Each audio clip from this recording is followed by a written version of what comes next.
Sanbonani, Southern Africa, Sanbonani, Far Eastern Catholic News. This is Kati Tijane, and I'm very excited to be on the other side of the line with the newly elected Bishop of Francistown Diocese. And we just wanted to take this opportunity to congratulate him for this appointment that was made last month on the 10th of April 2026. So this is an opportunity for us to get to know him, not only as a platform dedicated to young people, but also to Southern Africa generally. So, Baba, we just wanted to get to know you. I want to get to know what it means, this appointment, for the growth of the church, and also try to also encourage the young people from not only your Diocese of Gaborone, but also of Francistown, in terms of what they can expect of your leadership and how you are aiming to lead them in this pilgrimage to heaven as a new shepherd. So I am assuming that it's quite a new experience for you, and I think everyone must just be supportive of each other as your flock shepherding you as our shepherd in the conference. But more than anything, we just wanted to say congratulations, and this platform serves to get to know you better. Thank you. Yes, may I take this opportunity to thank you for this moment that I could share with your audience, who is Bishop-elect Lawrence Ofentse Pheto. I come from Gaborone Diocese. I was ordained the 8th October 2005.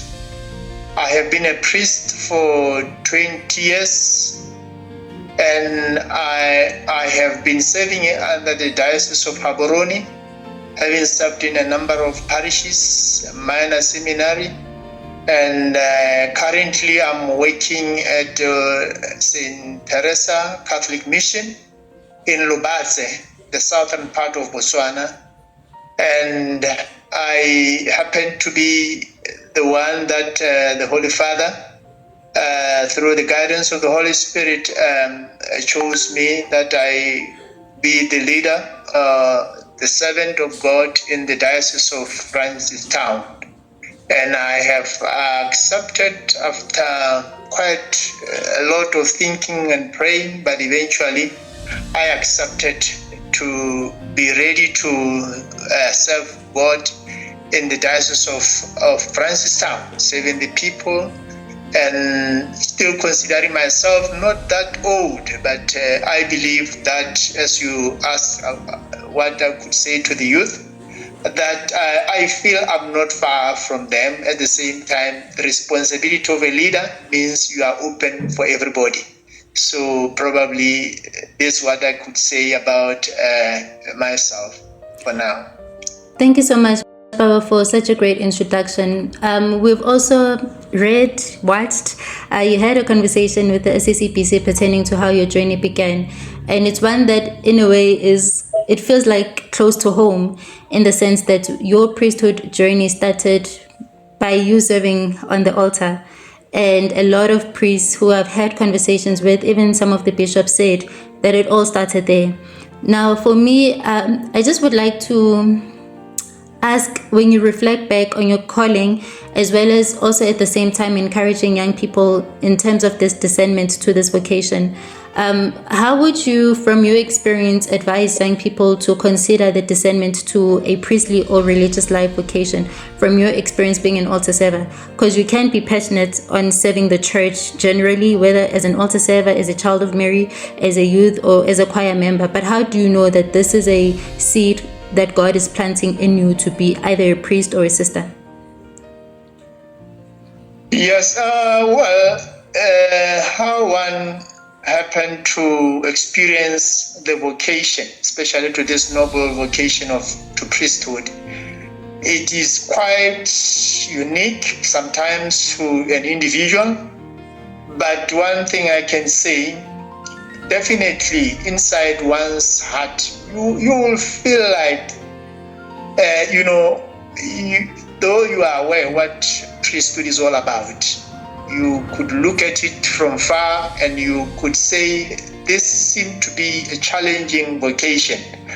But strangely, if the vocation is there, though of course you will have to pray, discern about it, But even at that tender age, there will be that thing that is pushing you to say, though this might be a path less traveled, but one feels deep inside the heart to say, I feel like I want to be a priest. Of course, there will always be some hesitation, doubts, feeling inadequate and all that. But at the same time, God, who is the one who had known even before one is born, conceived, he will kind of pave it. He will pave the way for you to eventually say, let me go and try. Probably at minor seminary, being closer to maybe the parish priest. If you happen to have an exposure to the seminarians, you eventually find yourself having to ask a number of questions. If opportunity of joining the minor seminary, then one goes there and say, let me check whether truly this is a vocation or it's just just kind of an interest that it has no much use. So, there isn't much, the template is not there, but definitely you will hear a voice that you can't explain, but you could feel that, I think I'm called to be a priest. Sometimes even trying to resist it, but then still God will keep on bringing along a number of things that will make one to try and say, let me see whether God is calling me. So to the youth out there, who maybe some of them may be a bit confused, not sure, even to where I am today, that I'm facing a situation of saying you are called to serve God as a bishop, at the end of the day, you realize that it's not all about you. It's about the very same God who is calling you, who, when he calls, he will in a way also equip you, strengthen you, and eventually you will find that, yes, you find yourself as a priest, if it's the will of God. So generally, I believe it needs prayers, it needs support of prideful people who sometimes even not only priests, even the laity around, the youth like you as a youth, and the parents sometimes even who are not even related to you biologically. Some they may even say, but we feel you can try. God has a way of calling his own. So I believe it's something like that, and which I could say, life is in God. So if you are at the youth level and God has chosen you amongst others, one has to say, it is not about me, it's about him who created me, who is calling me, and he will be with me in the journey. Thank you. Well said, Baba. Thank you so much for that opportunity and for explaining to us how the vocation journey starts or begins or is planted. And thank you. Thank you, Baba. Well said in the sense that you mentioned that the priesthood journey is one where there isn't necessarily a manual or a blueprint, but it's one where there's somehow a seed planted in you. And I think it's very important for young people to be as open as possible to the possibility of saying yes to God. But with us, in terms of your formation, what would you say are some of the things that have always been embedded in you when you were in the seminary, in terms of how it shaped you as a priest, and now it's going to lead up to you being a bishop? So what are some of those things that, looking back, you are saying, thank God I had to go through that as a seminarian, that has helped me be the kind of priest that I am? And also for us who don't really know you, how would you describe your leadership style as a priest? Yeah, well, the church in her wisdom has given us the opportunity for one to go through a formation at the seminary. And above all, of course, is to build the spiritual growth of a person, and also to build the human part of a person to develop into a kind of a vocation that one is going to lead or to live. So The seminary is it's a seedbed indeed of building a leader that is going to be a spiritual leader that is going to share the love of God to the God's people. And surely these are things that sometimes one may still be having them as we come from the society, we come from families where everything starts because the kind of a person that you are, the family aspect would have had a contribution.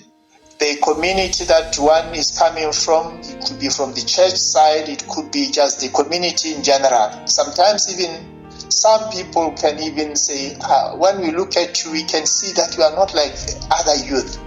It's something that eventually one finds himself being kind of set apart of some sort. So indeed, the training that the church offers us, it does quite a lot, even for those who eventually do not become priests. Even out there, you could tell that these people have gone through a formation that has built this person to be a person that is quite different from other people.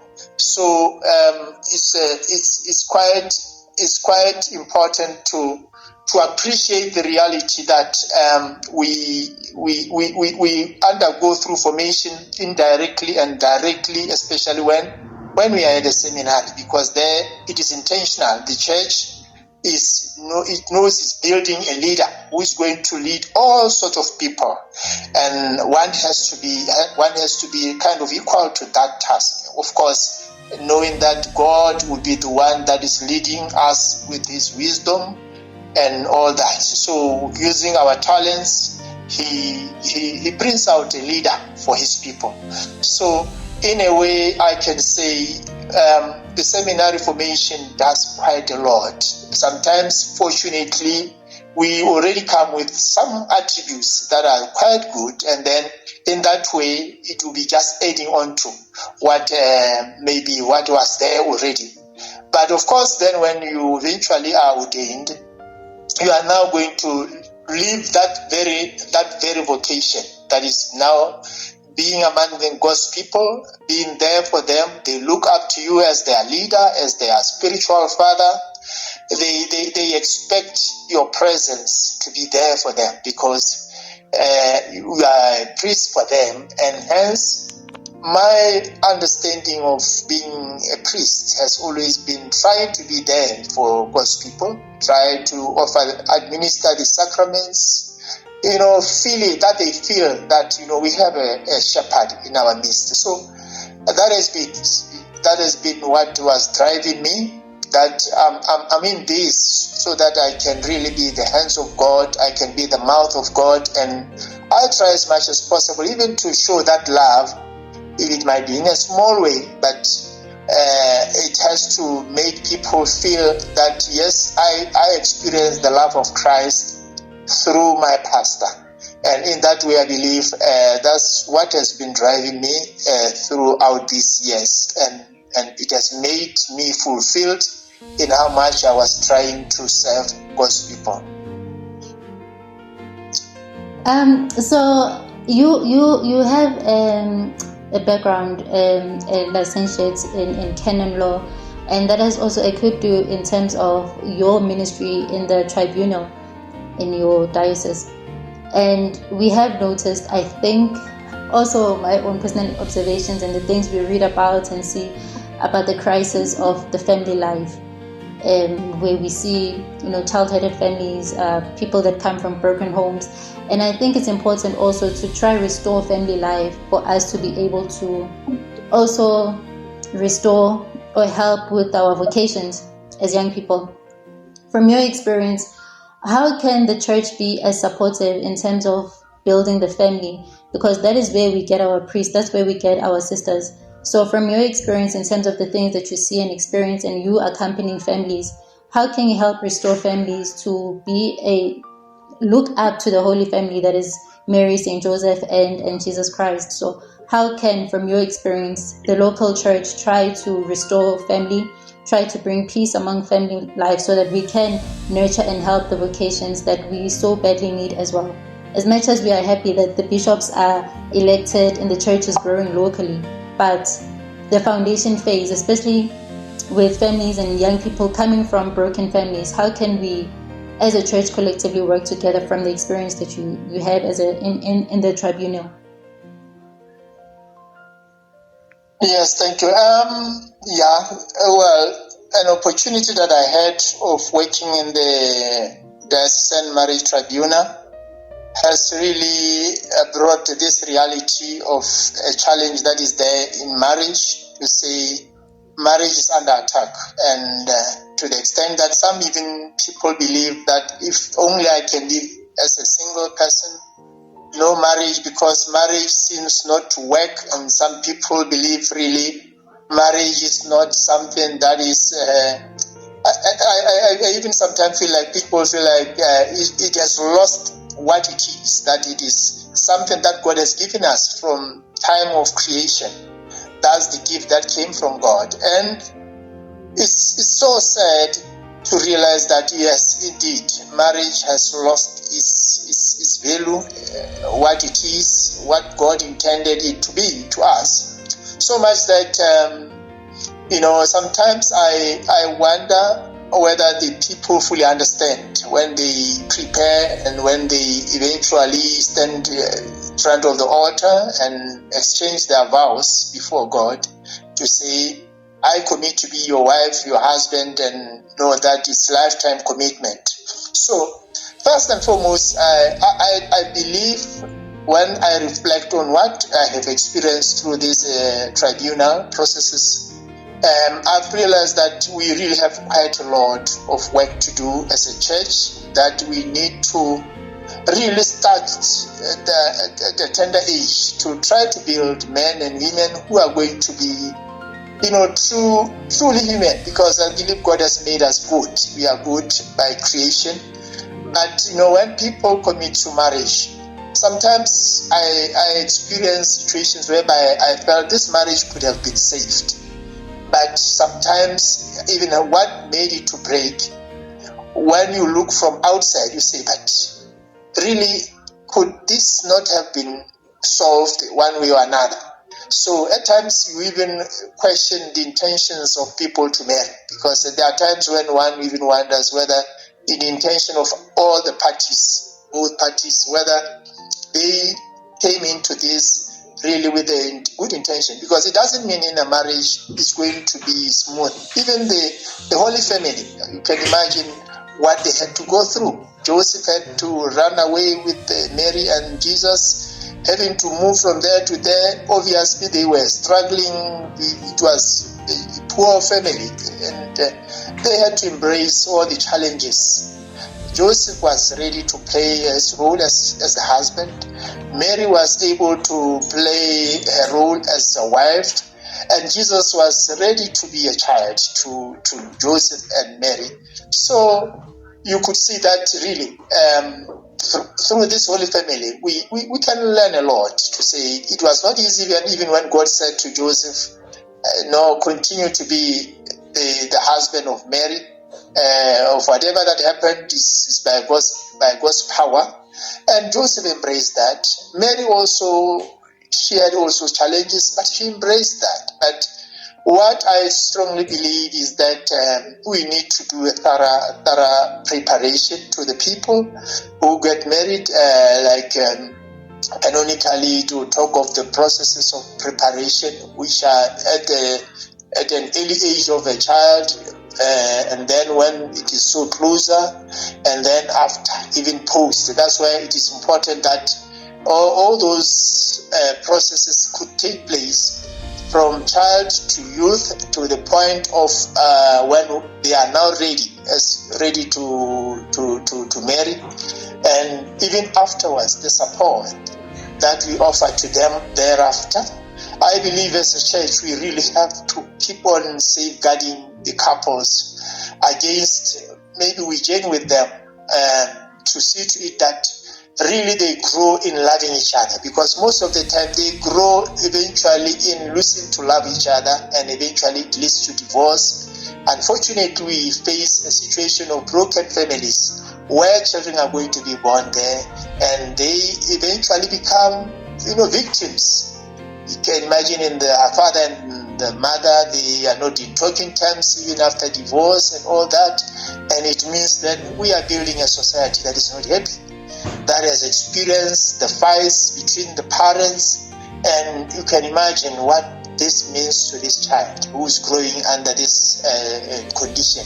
So it's quite a challenge that I believe we really have to do our best to restore marriage to what it is, how God created it and or instituted it, and also to say in a family, that's where we are going to get everybody, whether a priest, whether a leader of the society, and all that. So if we have faced such a situation whereby at times a child, unfortunately, because institution of marriage has been destroyed to that level, whereby people even choose to say, I would rather remain a single person raising my kids as a single parent, and eventually it becomes so sad because it doesn't become, children who are born, they are not balanced in the sense that they are missing another part, which is important, of another parent. So really it's a challenge that I believe strongly as a church, even as a society, as a general society, we need to try something, because family life is where everything starts. Definitely. I couldn't agree more. Baba, and I also just wanted to now focus on the appointments. And I'm sure you got it before it was announced to the rest of the church or the world on the 10th of April. So when you heard it the first time, like, what was going through your mind? And I would have asked you, could you have said no? And I think from what I've seen, there's another priest from another world, another diocese, who declined the appointment of being a bishop. So with you, what was going through your mind when you were appointed? And what made you say, yes, I think I am brave enough to lead the church, the local church in Southern Africa? Well, this one is a bit difficult. Yeah. Well, when I received the call from the nuncio, I happened to have been in an interview at the tribunal. Of course, I never really wanted to be a bishop. I know I'm leaving the church. I know the challenges that they face. It's a huge responsibility that really humanly one cannot do it. But only when God is there, it becomes possible. So when the call came, of course, when the introduction and being told that, the Holy Father has appointed you to be the Bishop of Francistown, your heart misses a bit. You just say, what? Yes. Bishop? Because you are there, you are, as a priest, you continue to know the challenges of being a bishop. It's a responsibility that will make you find yourself lonely, challenges that are coming your way, all problems come to your desk. And for sure, to me, it wasn't really something that I wanted for myself. I never thought I would be a bishop, but in my mind, if somebody could say, in the event that you could be, I would straight away say, not me, I don't want to be that. But then when the announcement came, I surely said, no, I cannot be. I'm inadequate, I'm not worthy. Of course, fear is there too. So I felt, no, I can't. And I was convinced that at the end of the day, I'm going to decline. I strongly, after having heard that and said no. So even when the nuncio said, okay, because at the time I was still to finish the interview with the witness at the tribunal. So then I said, no, I was finishing something. I will pray about it. Even he said, okay, I can give you 2 hours. I said no. It seems this thing is not easy to get away with it. So okay, then they called, then stopped, and then I finished what I was doing because I was almost finishing. So then I started praying. I said, "Oh God, what is this? I don't think it's the right decision, because you feel inadequate. That's the problem. You just say no, but I can't be. Couldn't it be somebody else?" But then when Nuncio came back again to me and say, "No, of course you give some exhortation to say, we know it's not easy, but these are not just done randomly. There is a lot of reflection, prayers, and everything. So, but even those who are called, it's not like the smooth sailing. It's so difficult. But God cannot call you for something that He will then abandon you. All the prophets, all other people called, they too face those challenges. And it was I don't know how I would put it, because it was during the Holy Week when I received this call. And I was just saying, God, no, it can't be this. And you are reflecting also that even Christ himself, it wasn't easy for him. And, eventually you will say yes, but knowing that you depend on God for that. At the end of the day, one has to offer oneself to serve. It's all about service. It's all about sacrifice. It's all about the cross. But, that cross, if God says, I want to put something on top of, or to increase this cross a bit, he knows then he's going to also increase his presence and all that. So it came about that way. And I know it's not easy. You have questions and all that, a lot of reflections on to say, what. I know for sure it then challenges you to say you must now even pray more. If you pray, you got to pray even more, because it's not an easy journey to take. So it automatically challenges you to realize that you only need God for you to eventually probably serve the way God will want you to serve his people. Definitely, and we are about to wrap up this interview. I just also wanted to ask you, what are your hopes now that you are heading to Francistown Diocese? The experience that you've had in Gaborone, your experience as a priest, your experience in the tribunal, what are you hoping to bring to the community of Francistown, and how are you hoping to help them in terms of their journey to heaven?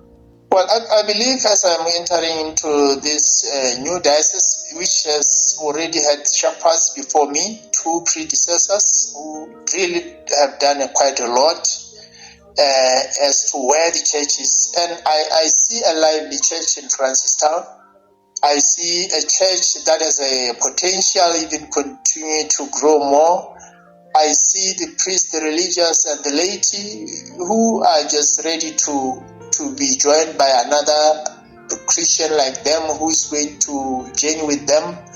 And I see a potential. I see that we have to reach out even to the places where the Catholic Church is inexistent, to try and do primary evangelization there, to try to grow the church spiritually and continue to, have more people coming to church. There are those who are lapsed. There are those who have not yet heard about the gospel of Christ.